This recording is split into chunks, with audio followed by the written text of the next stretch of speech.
வக்கீல் முதலமைச்சர் விஜய் ஏன் மக்களை மேலும் மேலும் இழிச்சவாயனாக்குறீங்க? ஒரு மினிஸ்டர் வக்கீல் பதவிக்கு, அதாவது அரசாங்க உதவி வக்கீல் பதவிக்கு கோடிக்கணக்கில் லஞ்சம் வாங்குறான். ஒரு மினிஸ்டர் கோயில் நிலங்களை விற்கிறான். ஒரு மினிஸ்டர் தேவையில்லாத போலி மீம்ஸ்களை போட்டுக்கிட்டு இருக்கான். நீங்க 200 யூனிட் கரண்ட்னு சொல்லிட்டு மின்சார கட்டணத்தை ஏற்றிட்டீங்க. தண்ணீரை 800 கோடி ரூபாய்க்கு வித்துட்டீங்க.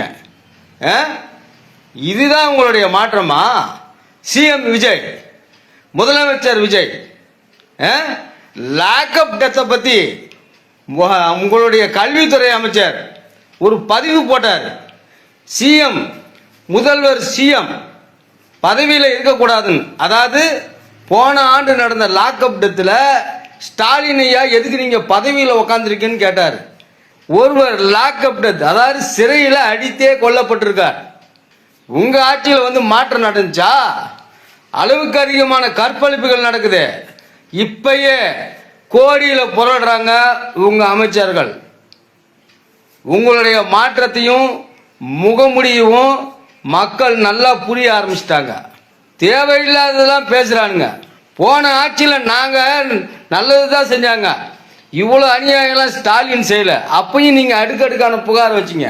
சரி, புகார் சொன்னவங்க ஒழுங்கு மரியாதை ஆட்சி நடத்துவாங்கன்னு பார்த்தேன். கேவலமான ஆட்சி இப்போ நடந்துக்கிட்டு இருக்கு. கோயில் நிலங்களை திமுக மீட்டு எடுத்துச்சு. கோவில் நிலங்களை நீங்கள் வித்துக்கிட்டு இருக்கிறீங்க. இதுக்கு என்ன சொல்ல போறானுங்க உங்க ஆதரவாளர்கள், உங்களை ஆதரிக்கிற நடிகருங்க? உங்க பக்கம் வந்தானுங்க புதுசா வேற கட்சியில் வந்த எம்எல்ஏக்கள், பதவிக்கும் பணத்துக்கும் ஆசைப்பட்டுட்டு வந்தானுங்களே, அவனுங்களாம் இப்ப இதுக்கெல்லாம் என்ன பதில் சொல்ல போறாங்க? ஆட்சி நிர்வாகம் சரியில்லைன்னா சொல்றேன்.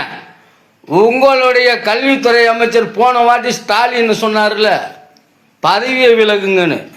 நிர்வாகம் பண்ண தெரியலன்னா பதவி விலகிடணும். அதுதான் நிர்வாகத்துக்கு அழகு.